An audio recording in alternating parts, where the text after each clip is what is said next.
বন্ধুরা, আমরা ছোটা মাঙ্গুয়া থেকে কালিম্পংয়ে এসেছি। কালিম্পংয়ে কোথায় থাকলাম এবং কি কি দেখলাম সেটাই আমি আমার এই ভিডিওতে দেখাবো। আসুন। ছোটা মাঙ্গুয়া থেকে কালিম্পংয়ের দূরত্ব 25 কিলোমিটার। 1 ঘন্টার মতন লাগে গাড়িতে যেতে। গাড়ি ভাড়া 2500 টাকা। কালিম্পংয়ের ব্রিক হাউস স্টেতে আমরা ছিলাম। ওখানে যাবার সাথে সাথেই ওই হোমস্টের মালিক মহাদেবজি আমাদের ওয়েলকাম করতে চলে এসেছিলেন এবং দেখুন তার সাথে তার পোষ্য আলাস্কাও আমাদের ওয়েলকাম করতে চলে এসেছে। ওপরে উঠতেই ডান দিকে এই জায়গাটা দেখুন, সুন্দর করে সাজানো, দোলনা আছে, সাথে বাচ্চাদের খেলার জন্য নানা রকমের খেলার সরঞ্জামও আছে।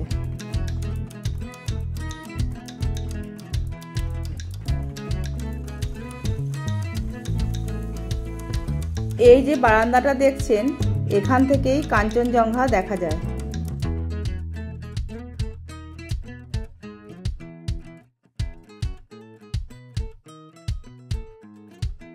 এরপরে দেখাবো আমাদের রুমটা।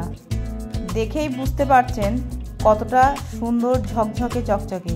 এমনকি বাথরুমটাও কত সুন্দর, পরিষ্কার পরিচ্ছন্ন।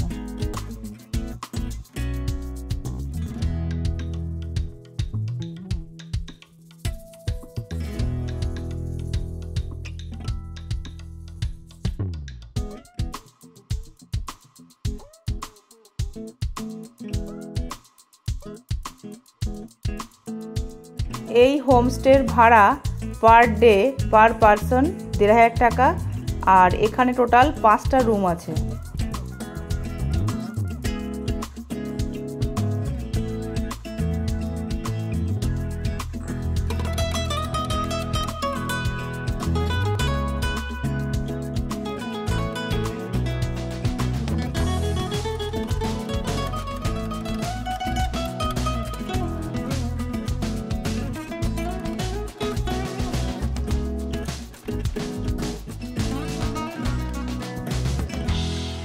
আসার সাথে সাথেই চা দিয়ে গেল রুমে। যেমন চায়ের কালার তেমনই ছিল তার ফ্লেভার।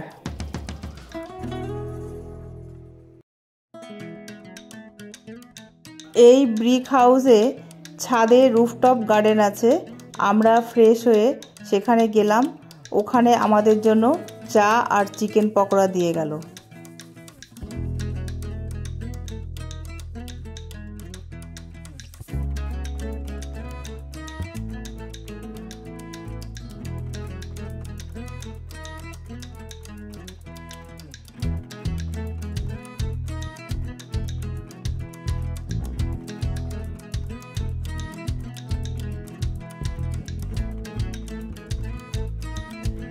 চা ও পকোড়া খেতে খেতে সন্ধ্যা হয়ে গেল। রাতের কালিম্পং শহর দেখলাম।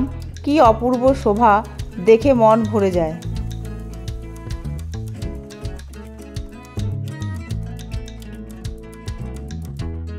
এখন বেশ ঠান্ডা লাগছে। আমরা নিচে নেমে এলাম। রাত 9টা নাগাদ আমাদের ডিনার দিল।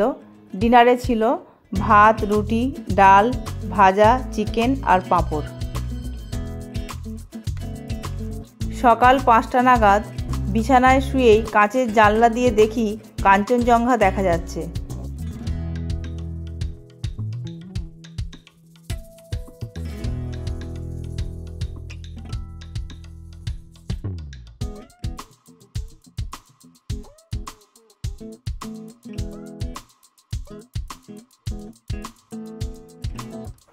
সকাল 7টায় চা বিস্কুট খেলাম। তারপর ব্রেকফাস্ট করলাম। ব্রেকফাস্টে ছিল লুচি আর চানা। খেতে খুবই সুস্বাদু হয়েছিল। এরপর আমরা কালিম্পংয়ের লোকাল ট্যুরে বেরোলাম। কালিম্পংয়ের প্রথম স্পট আমরা যেটা এলাম সেটা হচ্ছে গল্ফ কোর্স, আর এই দিকে আছে মর্গান হাউস। মর্গান হাউসকে ভূতের বাড়িও বলে। মর্গান হাউস বুক করা যায়। আপনারা কলকাতা থেকে বুক করে এই ভূতের বাড়িতে থাকতেও পারেন। বুক না করলে ভিতরে যাওয়া যায় না, তাই গেটের বাইরে থেকেই আমরা দেখলাম।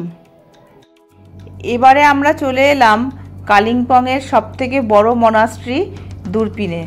খুব সুন্দর এই মনাস্ট্রির চারদিকটা।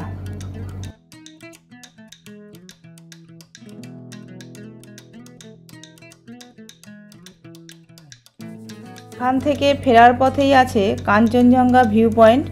মেঘলার জন্য দেখা যাবে না, সেই জন্য আমরা নামিনি। এটা হলো ছিভো ভিউ পয়েন্ট। এখান থেকে 3-4টে ভিউ একসাথে দেখা যায়।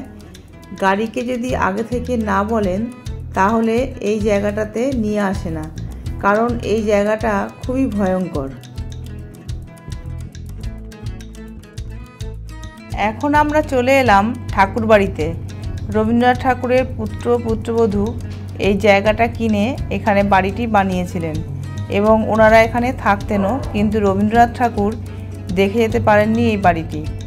এখানে এখন হোটেল ম্যানেজমেন্টের একটি কলেজ তৈরি হয়েছে।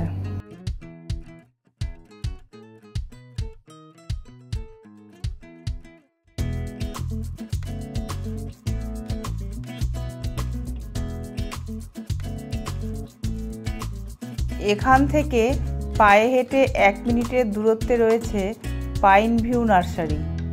এখানে নানা রকমের ক্যাকটাস রয়েছে, এছাড়াও বিভিন্ন রকমের ফুলের গাছও আছে। এখানে বসে চা বা কফি খাওয়ার স্টলও আছে এবং জায়গাটা খুবই সুন্দর।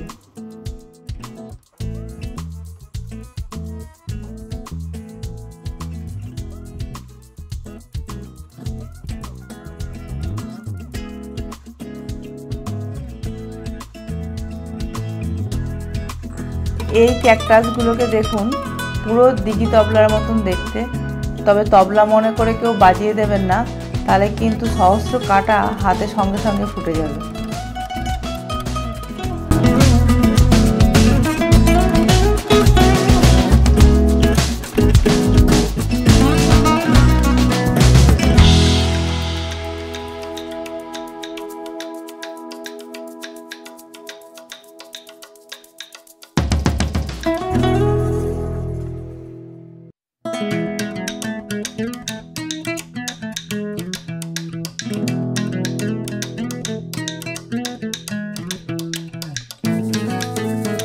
এখন আমরা চলেছি কালিম্পংয়ের একটি সুন্দর জায়গা ডেলোতে।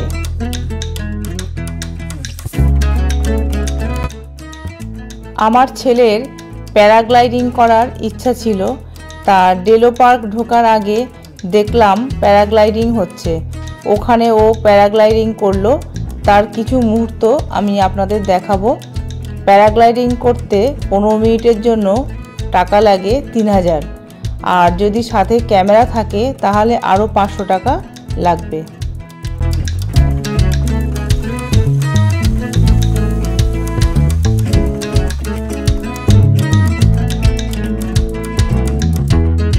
এবারে আমরা ঢুকবো ডেলো পার্কে। ডেলো পার্কের এন্ট্রি ফি 20 টাকা ইন্ডিয়ানদের জন্য, আর ফরেনারদের জন্য 50 টাকা। এখন আমরা এসে গেছি ডেলো পার্কে। সামনে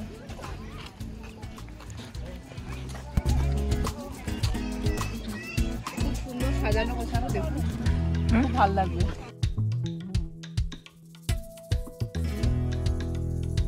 চারিদিকে পাহাড়, পাইন গাছের সারি আর কত রকমের ফুলের গাছ দিয়ে সাজানো এই ডেলো পার্ক। এই জায়গাটার প্রাকৃতিক সৌন্দর্য এতটাই সুন্দর যে চোখ জুড়িয়ে যায়।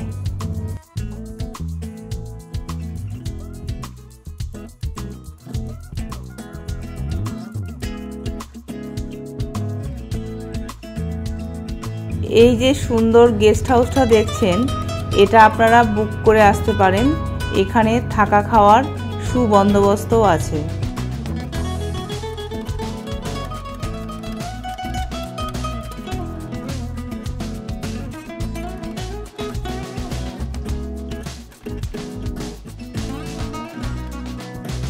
এখানে ভুল করেও কেউ ফুল তুলবেন না, কেননা এখানে ফুল তুললে 2000 টাকা ফাইন হবে।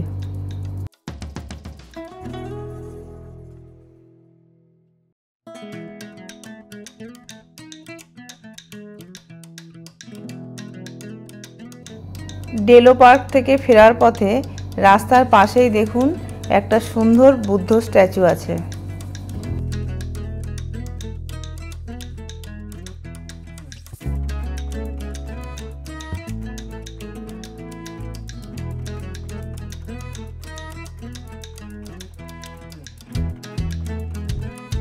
এবারে এলাম দুর্গা মন্দিরে।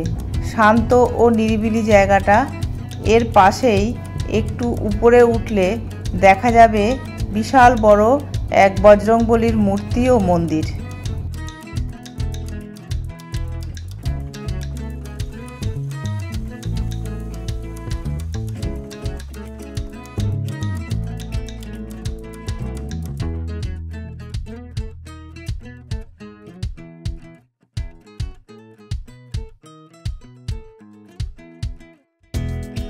সবার শেষে এলাম রবীন্দ্রনাথ ঠাকুরের বাড়িতে।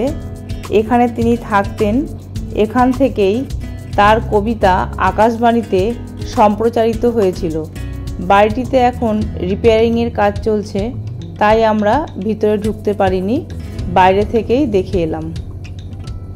এখান থেকে ব্রিক হাউসটে 2 থেকে 3 মিনিটের পায়ে হাঁটা পথ। কালিম্পং লোকাল ট্যুর করে বিকেল 4টের মধ্যেই আমরা হোমস্টেতে ফিরে এলাম। ফিরে এসে চা আর গরম গরম মোমো খেলাম। তারপর রাত 9টায় ডিনার করে শুয়ে পড়লাম। সকালে চা ব্রেকফাস্ট করে আমরা একটু বাইরে হেঁটে এলাম। ফিরে এসে রেডি হয়ে লাঞ্চ করলাম। এখানকার লাঞ্চ, ডিনার এবং ব্রেকফাস্টগুলো অসাধারণ ছিল। হোমস্টের মালিক মহাদেবজির ব্যবহার অমায়িক ছিল, প্রচণ্ড হেল্পফুল এবং সব সময় ওনার মুখে হাসি লেগেই থাকতো। আসার সময় মহাদেবজি আমাদের সবাইকে উত্তরীয় পরিয়ে দিলেন এবং আমরা সবাই মিলে ওনার সাথে সেলফি তুললাম। আমি বলবো কালিম্পং এলে অবশ্যই আপনারা এই ব্রিক হাউস স্টেতেই উঠবেন, ভীষণ ভালো লাগবে এখানে থাকতে। এবারে আমাদের বিদায় নেবার পালা। হোমস্টে থেকে বেরিয়ে গাড়িতে করে লামাহাটা হয়ে দার্জিলিংয়ের দিকে আমরা এগিয়ে গেলাম। কেমন লাগলো আমার এই কালিম্পং ট্যুর? ভালো লাগলে অবশ্যই লাইক শেয়ার করবেন। ভালো থাকবেন। নমস্কার।